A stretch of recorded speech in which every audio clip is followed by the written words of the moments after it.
On behalf of the Clerk Treasurer Lynn Christensen, Council members Jeff Gross, Diane Quantz, Lane Call, Charlie Smith, Cindy Dobbins, Mike Clondaris, and Jerry Frush. On behalf of the fine employees of the City of Warsaw, on behalf of our community partners, but most of all on behalf of the citizens of the City of Warsaw, I'm pleased to present the 2015 State of the City. So we've got a lot to talk about tonight. Let's get at it. As I begin the fourth year of my first term, it has been an honor to work with our elected officials as we've been guided by our strategic plan. As you can see, our strategic plan has been our blueprint for growth, with strategic goals of growth management, business expansion and retention, business attraction, downtown Warsaw, communication and process, and neighborhood revitalization. We also understand that developing the strategy must be a consensus of our community, nurtured by transparency. Consensus involves gathering public opinion and making a decision that represents the will of the entire community. Important ordinance changes that have been proposed are thoroughly debated at multiple public meetings, as many as necessary, as long as we need to go, over a period of a few to many months. Patience in decision-making allows both sides to understand each other and come to mutual consensus. As elected officials, we focus on what we feel is in the best interest of all 14,042 residents of our city. Our sign ordinance, parking ordinance, comprehensive plan, and chicken ordinance are all examples of past issues that took between 6 and 12 months to come together. And we feel like we got them right. In 2015, we will work through that same process as we develop community consensus for our neighborhood preservation ordinance. Will be among the issues, and we will get it right for the entire community. Another equally important focus of good local government is the importance of transparency. As I think all of your local elected officials will agree, the process can get quite involved. The free exchange of information is vital to the public process and fundamental to this administration.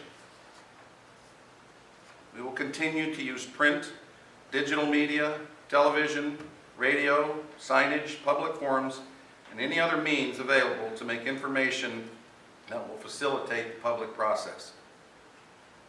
Our doors are always open, and I am but a click away at mayor@warsaw.in.gov.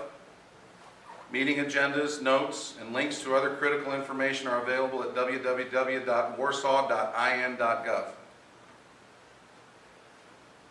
The past few years, it has become increasingly apparent that communities across our state are seeing their costs of providing services skyrocket, yet the revenue to support those services continues to diminish and not keep up. A comprehensive financial plan was undertaken in 2014. It verified what we knew.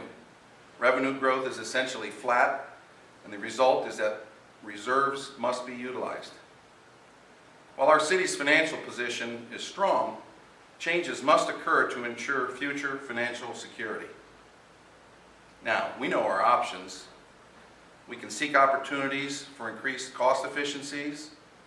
We can leverage the funds we have. We can seek additional revenues, or we can just cut services. Well, no one wants to cut services. Trash needs to be picked up, the roads need to be cleared, maintained, safety personnel must be equipped and prepared to handle emergencies and save lives. Parks must be maintained for the benefit of our citizens. Our airport must be able to accommodate safe travel for our corporate partners. Wastewater must be treated and stormwater must be conveyed. In 2014, our departments have continued to look for those cost efficiencies as they provide services to the public. For example, in 2014, the street department implemented new methods of pavement restoration. Saving the traditional high cost of resurfacing, pavement restoration adds 3 to 5 year extension to the life of the road and at a reduced cost that allows more road miles to be addressed. We have no choice. Pavement restoration techniques are universally accepted, deliver quality road services, and give us those cost efficiencies that we must have. In 2015, we will be updating our curbside pickup services with automated trucks and single bins to allow more efficiencies that will improve service and save the city literally hundreds of thousands of dollars. Again, moving ahead with greater cost efficiency. Last year, the creation of stormwater utility and the exposure of the abuse of contracted pipe relining projects, those two significant events in 2014 underscored the need for a full-time municipal engineer. The city made the decision to convert our part-time contracted engineer into a full-time city employee.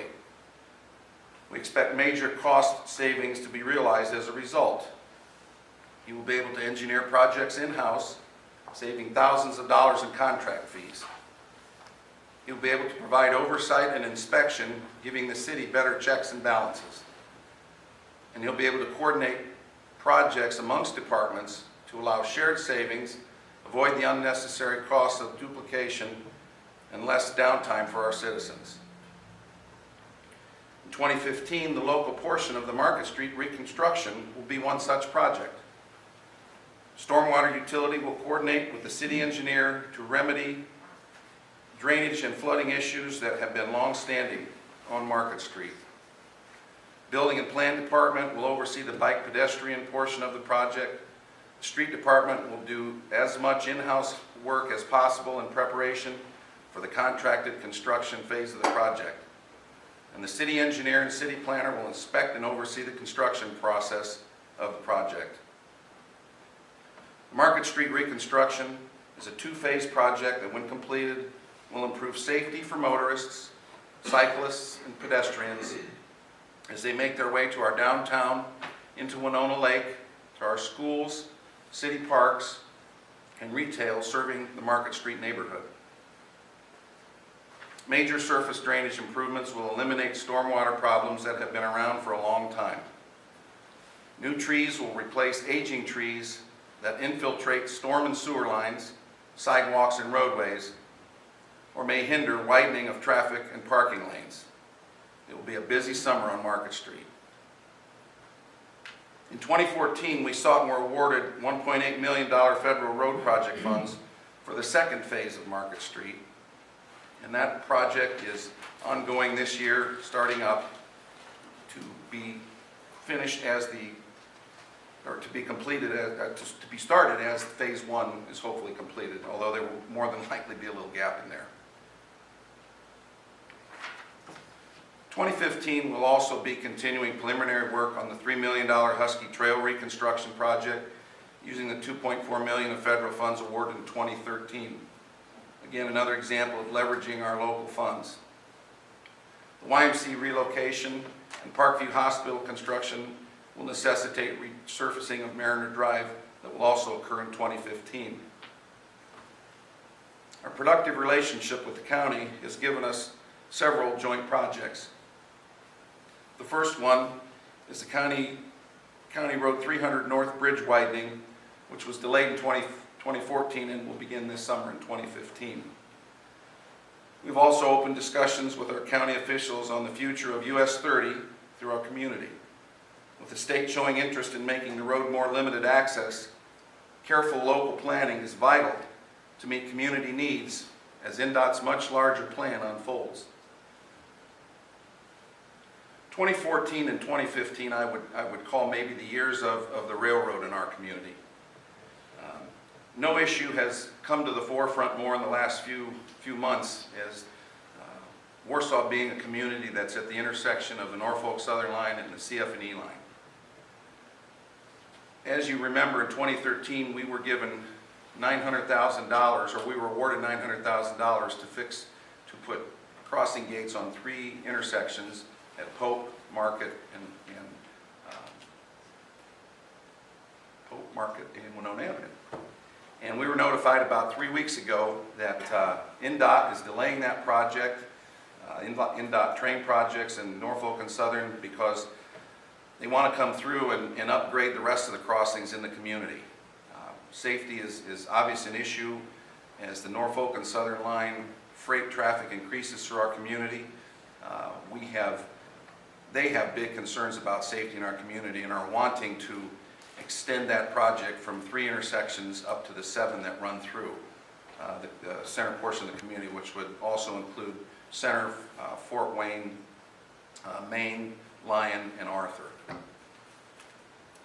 At that same time, we were also told that Norfolk and Southern has trackage rights on the east-west CF&E line and will be coming through doing upgrades and will eventually utilize the east-west track up to 18 trains a week in an effort to try and take some of the congestion off of the north-south line.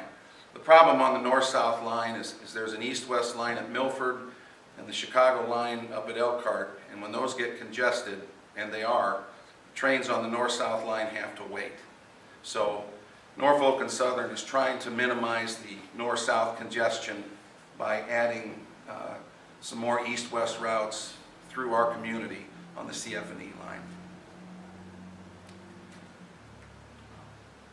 Those discussions of safety and increased traffic, we were fortunate to be at the table with some individuals from NDOT and Norfolk and Southern. We had their ear, and while they were more concerned about these short-term crossing improvements, we had a bigger, longer-term concern for a long-term problem. We're looking at a solution of potentially a grade crossing, either a overpass or an underpass, somewhere within the center city through the north-south line. So our east-west CF&E lines, there's 3 grade changes that allow for our traffic flow and emergency vehicles to get across to either side. But on the north-south line, the only grade change we have is up on 30. So we sat in that meeting and discussed the options of thanking them for their short-term concerns, but that we had much greater long-term concerns with what it appears to be freight traffic showing no signs of letting up. Now's the time for that discussion, and now's the time for the railroad and NDOT to come to our aid and to come and help us look at some early pre-engineering, if you will, look at what options the city could have. I think that our discussions were appreciated, and the frankness of our discussions and the fact that they were here locally, and we received an email earlier this week that within the next month or 2, Norfolk and Southern is going to bring 2 engineers into the community to look at that potential for a grade crossing. Keep in mind, this is a project that's going to take a long time, and the longer we kick the can, the longer it's going to take to get done. We've got to get started with this, and we are starting with this.